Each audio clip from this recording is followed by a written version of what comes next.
धर्म ग्रंथों में इस प्रसंग से जुड़ी कई कथाएं प्रचलित हैं, जिनमें से सबसे पहली कथा के अनुसार ऐसा माना जाता है कि राधा कोई और नहीं बल्कि श्री कृष्ण का ही एक रूप थी।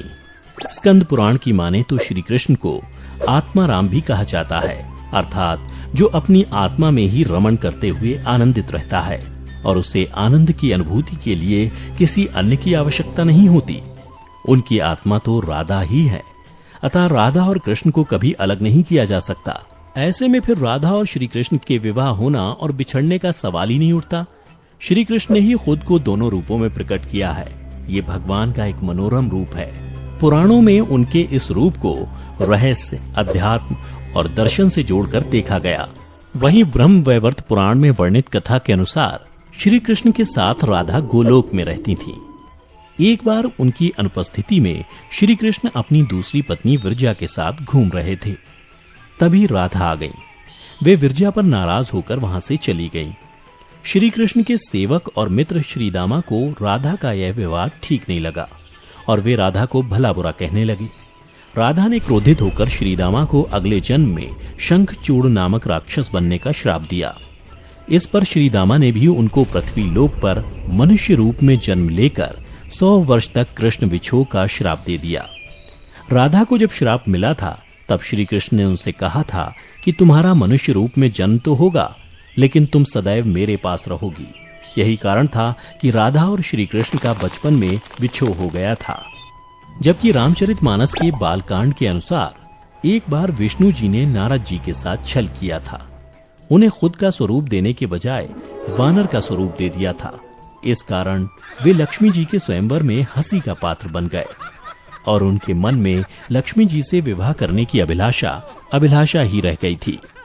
नारद जी को जब इस छल का पता चला तो वे क्रोधित होकर वैकुंठ पहुंचे और भगवान को बहुत भला बुरा कहा और उन्हें पत्नी वियोग का श्राप दे दिया। नारद जी के श्राप की वजह से रामावतार में भगवान रामचंद्र जी को सीता का वियोग सहना पड़ा था और कृष्णावतार में देवी राधा का। इसके अलावा एक अन्य पौराणिक कथा के अनुसार राधा श्री कृष्ण से 5 वर्ष बड़ी थी। राधा ने श्री कृष्ण को पहली बार जब देखा था जब उनकी माँ यशोदा ने उन्हें ओखल से बांध दिया था। कुछ लोग कहते हैं कि वह पहली बार गोकुल अपने पिता वृषभानु जी के साथ आई थी, तब श्री कृष्ण को पहली बार देखा था। जबकि कुछ विद्वानों की माने तो कृष्ण और राधा की पहली मुलाकात संकेत तीर्थ पर हुई थी। जो भी हो, लेकिन जब राधा ने कृष्ण को देखा तो वह उनके प्रेम में पागल जैसी हो गई थी और कृष्ण भी उन्हें देखकर मोहित हो गए थे और फिर दोनों में प्रेम हो गया था। ऐसा माना जाता है कि तभी से राधा श्री कृष्ण की मुरली सुनकर बावरी होकर नाचने लगती थीं और वह उनसे मिलने के लिए बाहर निकल जाती थीं। जब गांव में कृष्ण और राधा के प्रेम की चर्चा चल पड़ी तो राधा के समाज के लोगों ने उसका घर से बाहर निकलना बंद करवा दिया। जिसके बाद एक दिन श्री कृष्ण ने अपनी माता यशोदा से कहा कि माता, मैं राधा से विवाह करना चाहता हूँ। यह सुनकर यशोदा मैया ने कहा कि राधा तुम्हारे लिए ठीक लड़की नहीं है। पहला तो यह है कि वह तुमसे 12 साल बड़ी है और दूसरा यह है कि उसकी मंगनी रायाण के साथ पहले से ही हो चुकी है और वह कंस की सेना में है जो अभी युद्ध लड़ने गया है। जब आएगा तो राधा का उससे विवाह हो जाएगा, इसलिए उससे तुम्हारा विवाह नहीं हो सकता। हम तुम्हारे लिए दूसरी कन्या ढूंढेंगे। लेकिन कृष्ण जिद करने लगे। तब यशोदा ने नंद से कहा। कृष्ण ने नंद की भी बात नहीं मानी। तब नंद बाबा कृष्ण को गर्ग ऋषि के पास ले गए। गर्ग ऋषि ने कृष्ण को समझाया कि तुम्हारा जन्म किसी खास लक्ष्य के लिए हुआ है। इसकी भविष्यवाणी हो चुकी है कि तुम तारणहार हो।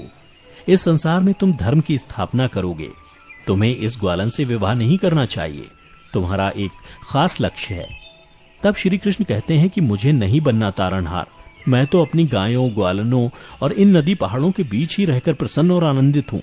और यदि मुझे धर्म की स्थापना करनी है तो क्या मैं इस अधर्म के साथ शुरुआत करूं कि जो मुझे चाहती है और जिसे मैं प्रेम करता हूं उसे छोड़ दूं? यह तो न्याय नहीं है। गर्ग मुनि हर तरह से समझाते हैं, लेकिन कृष्ण नहीं समझते हैं। तब गर्ग मुनि उन्हें एकांत में यह रहस्य बता देते हैं कि तुम यशोदा और नंद के पुत्र नहीं, देवकी और वासुदेव के पुत्र हो और तुम्हारे माता पिता को कंस ने कारागार में डाल रखा है। यह सुनकर श्री कृष्ण कुछ भी कहने की स्थिति में नहीं रहे और फिर उन्होंने कहा, कृपया मेरे बारे में कुछ और बताइए। तब गर्ग मुनि ने कहा कि नारद ने तुम्हें पहचान लिया है और तुमने अपने सभी गुणों को प्रकट कर दिया है।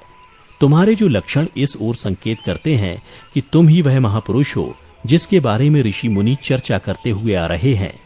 यह सुनकर श्री कृष्ण चुपचाप उठे और गोवर्धन पर्वत की सबसे ऊंची चोटी पर जाकर अकेले आकाश को देखने लगे। बस वे वहीं दिन भर रहे और सूर्यास्त के समय ज्ञान को उपलब्ध हो गए। वहीं से उनकी दशा और दिशा बदल गई। फिर उसके बाद श्री कृष्ण कंस के बुलावे पर वृंदावन छोड़कर मथुरा चले गए और इधर राधा का विवाह यशोदा के भाई प्रयाण से हो गया।